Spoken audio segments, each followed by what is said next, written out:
Well, hi everybody, Lisa Tamati here, and I am once again with Neil Wagstaff. How are you doing, Neil? Good morning, mate. I'm good. How are you? I'm very good. And today, Neil and I, this is just before Christmas that we're recording this, and we want to, we're coming up to New Year's and a time to reflect on what you did this year and to maybe plan for next year's goals that you want to set out. And we thought we'd do a session on resetting your mindset. Hey, Neil. So we want to go over some tips and tricks and some things for you to think about when you're setting goals and how you're going to be able to stay on the right track more often. So first of all, you've got to set some goals. Hey, Neil, where do we go from here? That's good. That's the best place to start. Make sure there's a goal in place, and make sure it's a clear goal. Make sure it's well outlined, and make sure, most importantly, once you've got the goal in place, you understand why you are doing it. At least why. The why is a really important factor. So if you have a goal in itself, it's nothing. It's just a piece of paper that you wrote something on. That's all it is. It's when you start unpacking the why that you want to get this goal, that's when you come into the emotional triggers and your values and all of this sort of stuff that actually creates the action. That actually creates the ability for you to overcome the obstacles in order to get to that goal. So it's really important to understand your why. Neil, when you're working with a client, what do you do to pull out their why, if you like? It's really making sure it's written down in your words, your language. It's used the words that you actually come out of your mouth and language you use. So as an example, if someone being very stereotypical says they might want to lose weight, I'm gonna then continuously ask why. It's like literally peeling back the layers of an onion. So we want to, as you said, get deeper and deeper and find out the emotional reason that's driving that. And once you keep pulling back the layers, why do you want to lose weight? Well, I want to lose weight because I want to feel more confident. Okay, why do you want to feel more confident? Because I want to be able to comfortably run a half marathon. Okay, and why do you want to run the half marathon? Because I want to be a good role model for my children. Okay, and why do you want to do that? Because my dad wasn't a good role model to me. So I want to step up now and make sure that I'm really as straight to my children that moving and being regularly healthy and regularly active is what we need to do to move forward in a productive way. Once you get all those layers back, we've then got the words that jump out there will be things like confidence, health, activity, role model, and then we can put that into a statement that actually means something. And that's the key thing, is the statement that our clients have in front of them should mean something to them. And then that statement, we ask them to write down, put on paper, and then that is then put somewhere that they can see it on a regular basis, daily. And for some people as well, really encourage that they actually rewrite it on a weekly basis.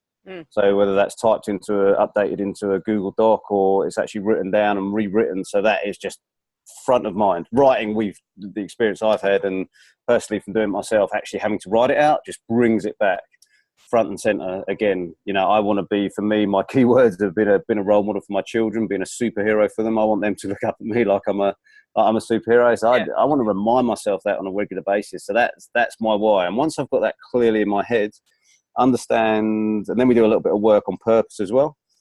But that's probably another podcast in itself. But really, once you've got the goal written on paper, clearly there, then that is what you're going to base your daily decisions on.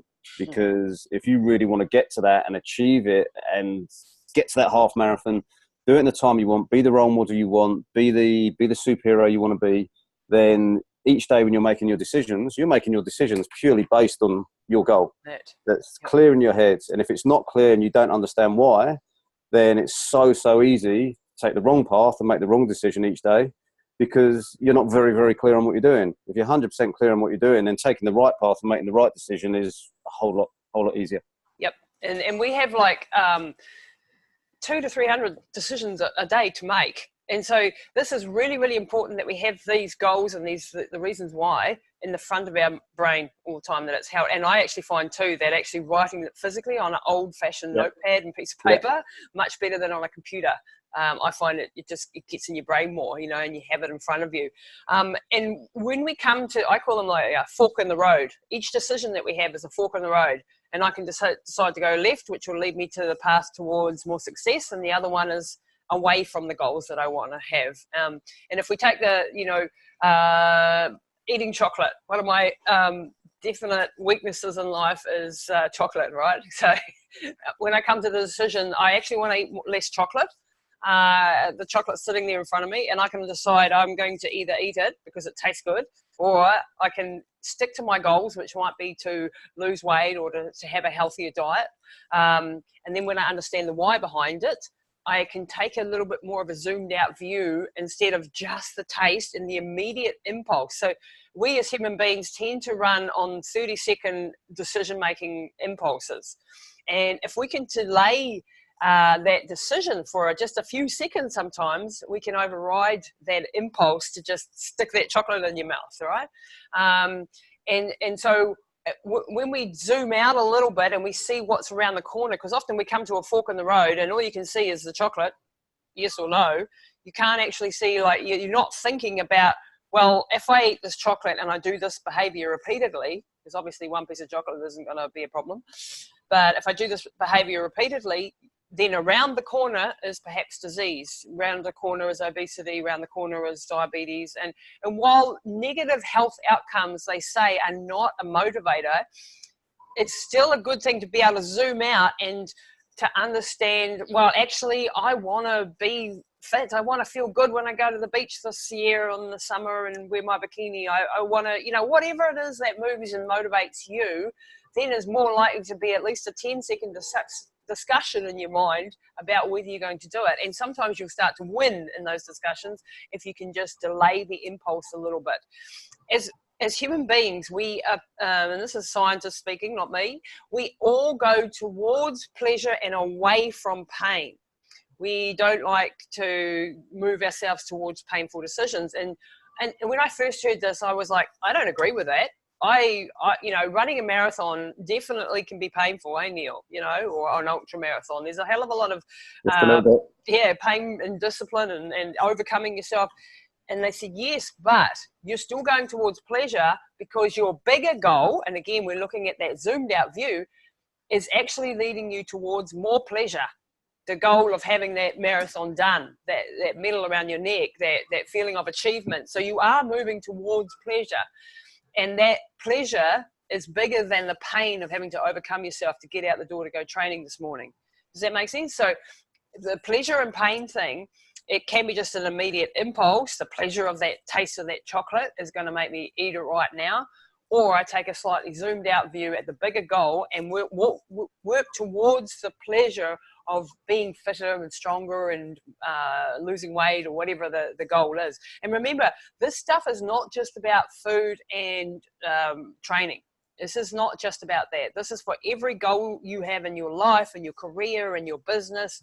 If you can take this method, if you like, this framework that we're trying to give you and see this as a real fork in the road, get a picture with a tree in the middle and the road that goes left and a road that goes right, and picture that in your brain.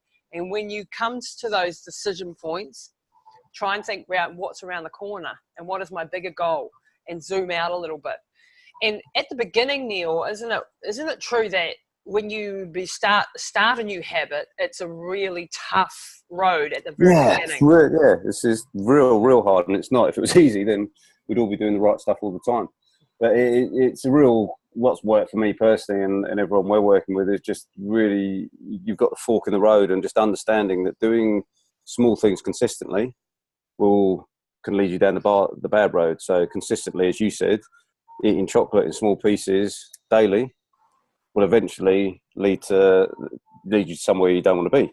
Consistently having 4 or 5 coffees a day daily, in the short term it provide pleasure, but in the long term it's going to take you to somewhere you want to be. If you flip it round, and often that creating a new habit, it feels quite overwhelming. It's going to be a real big challenge. But if you just pick 1 or 2 things and work out, if I consistently do those day in, day out, and it doesn't need to be massive things. It could be simply walking for an additional 15 to 20 minutes a day. It could be drinking a little bit more water each day. It could be something real simple, but you work out, I consistently do that, and I do that every day in, day out, then all of a sudden the path to the pleasure and the long-term goal gets a whole lot easier.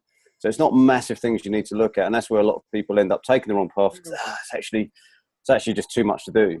And it's really not. It's consistently just the little things. And to your point, looking at that 30 seconds of immediate pleasure, looking out across and above that and into the future and seeing that, right, if I just leapfrog over that, go this way, then all of a sudden the results start coming. Health changes, body changes, how you're feeling changes. And now it becomes easier to make more future decisions. But agreed, yes, the habit forming is the tough part. Yep. But consistent little bits each day and work out what are you willing to commit to? What can you commit to? Because I say to a lot of people as well, Lisa, if you could be 50% further ahead from where you are now, would you take that? And everyone goes, well, yeah.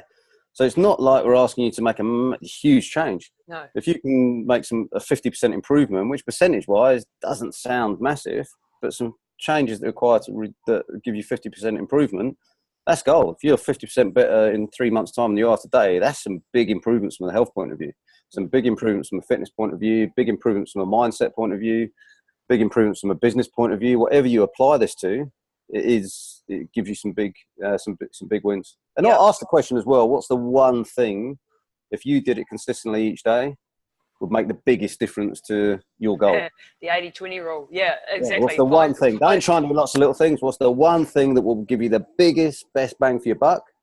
Work that out and then just go at that. Because I guarantee in a month's time, you're going to be like, this is I did it. And chopping things up into little bits that you can handle in your head, it's like that analogy that I've used a lot of times about running through New Zealand and being totally overwhelmed by the thought of this 2,000 plus kilometres.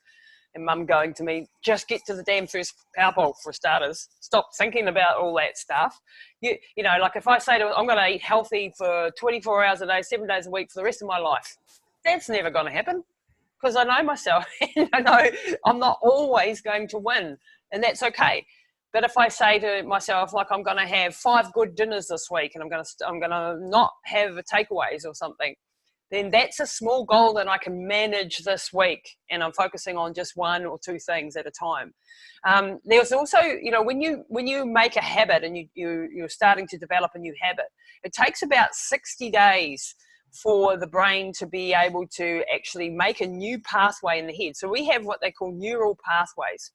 Now, these are habits that you've formed and connections in your mind that make it, then the brain is very lazy in that it wants to use as little energy as possible.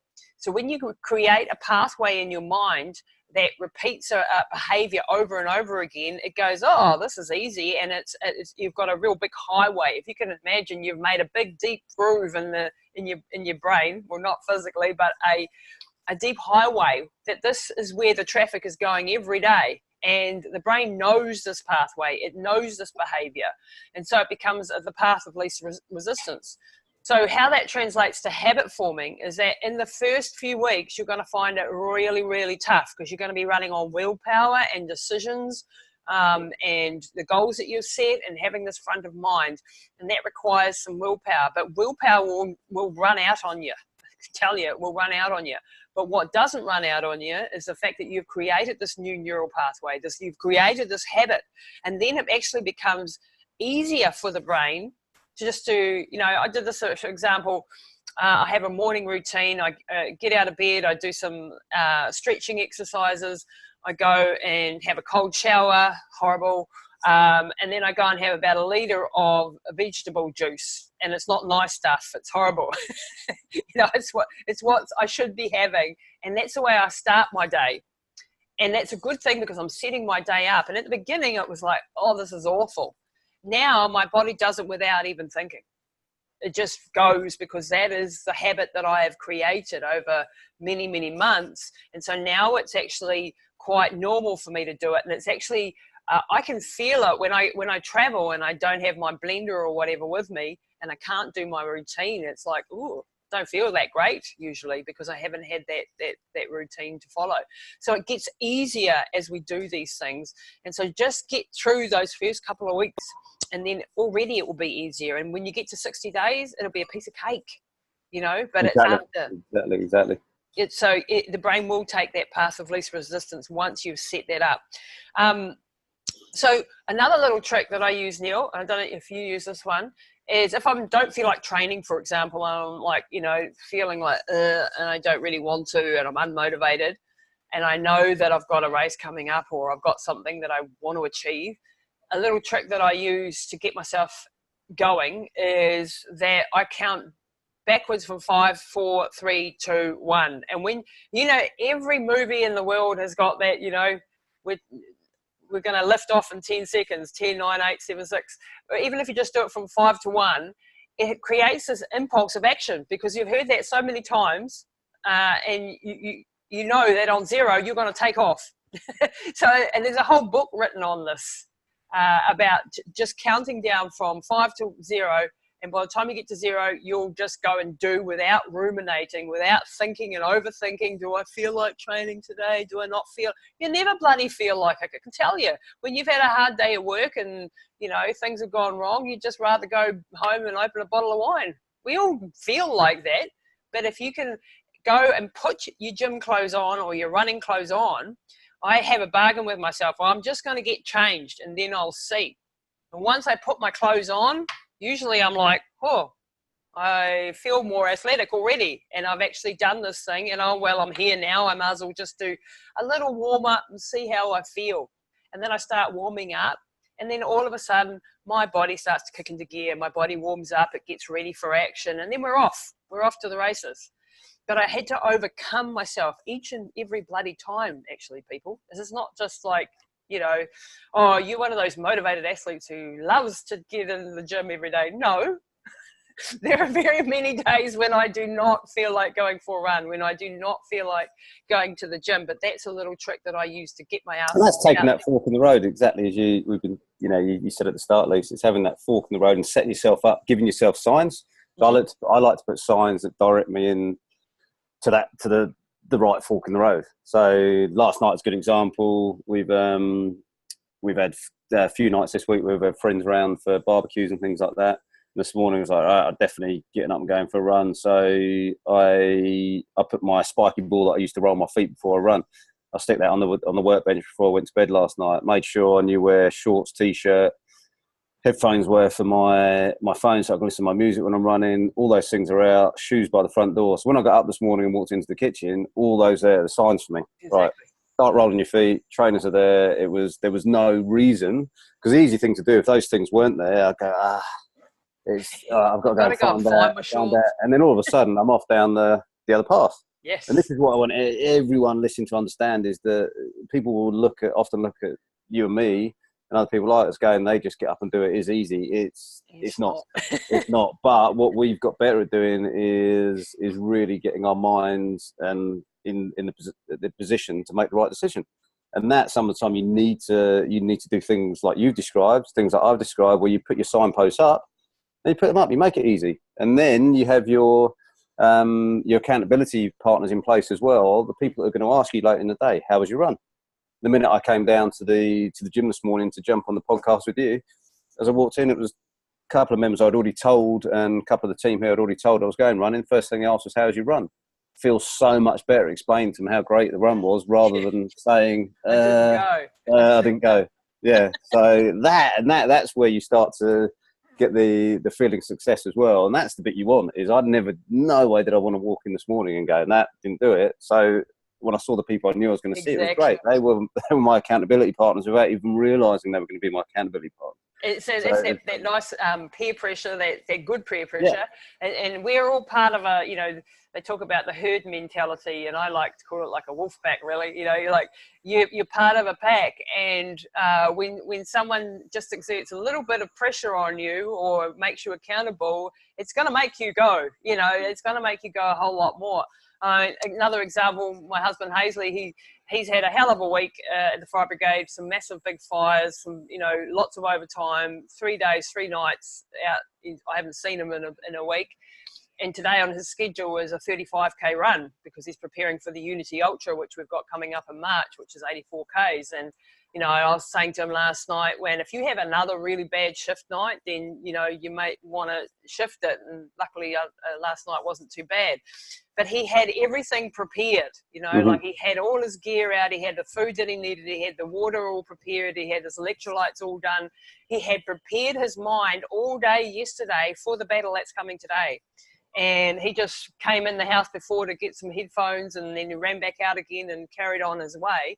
And he's on a mission, and he's happy because he's actually doing the thing that he set out to do, and he prepared himself for it, even though he's had a hell week. And I've said to him, after this, you need a bloody good break, and you need to sit and watch YouTube for a while, you know. And then that's okay, and that's understanding that as well, that you need that downtime.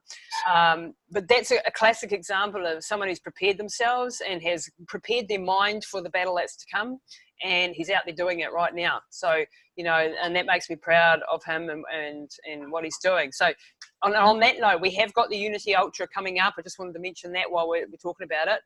So I'm ambassador for the Unity Ultra, which is a 51 mile or 83 Ks, I think it is, down in Christchurch in March of 2020. If anyone is interested in doing this, this has been done as to commemorate the victims of the mosque attacks in Christchurch.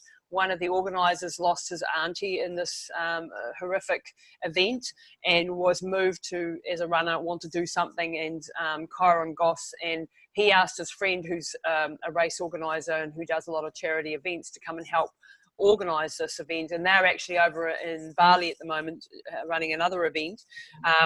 But this one is going to take place on the 20th of March, 20th to 22nd of March. So it's one day of running, but it's a whole 3-day event around, you know, thinking and showing solidarity to the people that were affected by this horrific event, and honouring the 51 people who died and lost their lives. And we're also going to be raising money for the Red Cross to help refugees who are being set up in New Zealand and needing some help and support around, and you know, establishing themselves in New Zealand. So a great cause, a great reason to be doing it. So if anyone is wanting to find out more about that, you can go to theunityultra.com and or reach out to us and we can tell you more. So that was just a bit of an aside. But going back to the goal setting and to this year, like we're coming up to the end of the year, we've got the New Year's resolutions coming, and 90% of people who set New Year's resolutions, I don't know what the actual statistic is, but it's pretty horrific, do not follow through with it. So don't be one of those statistics this year. Be one of the ones that set some really good, well thought out goals. Start to understand your why behind these goals, and then start to understand what it's going to take to get there. Break it down into small bite-sized pieces, and then start developing the habits that will get you there. And understand that you are going to fall off the bandwagon, eh, Neil? You're not going to be perfect. Yeah, and that's you know, that's what we're here to help with. So if you need help, then there's a whole process, quite detailed process we take our clients through, understanding their goals, their purpose, their why. What their purpose in life, what they're doing is, as we've talked about many times before, Lisa, is when you're achieving your goals, there's a lot of other factors that come into it, and that's what we can help you with. Yep. So if you want to, we can take you through a goal setting session, a purpose session at the start of the year, and then tie that back to what you're doing. The chances of you being successful in achieving it, if you've got support around you, if you've got coaching around you, we use coaches ourselves, we use mentors ourselves for that reason. Yep. Because we know we're going to have a much higher chance of being successful in achieving our goals if we've got support around us. So we create that around us with our own mentors and our own coaches, and we can help you guys and girls do it as well. So if you need help with it, reach out. Where's the best place to contact us, Liz? lisatarmity.com is our website. And you can contact us via that. You can see all our programs. We have our epigenetics program, which is what Neil was talking about there. So we go through this process, but we go through this with the lens of looking at your particular set of genes. An incredible program that we've talked about a couple of times, and we are actually going to get on to doing some sessions on the epigenetics program that we have in the next few weeks. We've been saying that for a couple of weeks now, Neil. We better get onto it. Yeah. But it's actually a really amazing program that will give you insights into your genes, what they're doing, how they're expressing, and what recommendations, and trying to understand who the heck you are. This is the biggest power, and this is not just the food lists and having lists of foods that you're going to that are going to be good for your body, and times of the day that you should be exercising and what types of exercise, but it's also about how your mind works in relation to your genes and how you were made. You know, it goes right back to embryology, when you were in your mum's tummy, how you developed, what energy went into the different systems. And I won't go into it now because it's very, very detailed and scientific, and we need probably 5 or 6 podcasts to get through it all. But we're having huge results with this, and we're just that really makes goal setting and finding your purpose easier, because once you know who you are, then the whole goal setting process and the purpose process becomes so much easier, because you've got the tools to really, really, really help you choose the right fork in the road.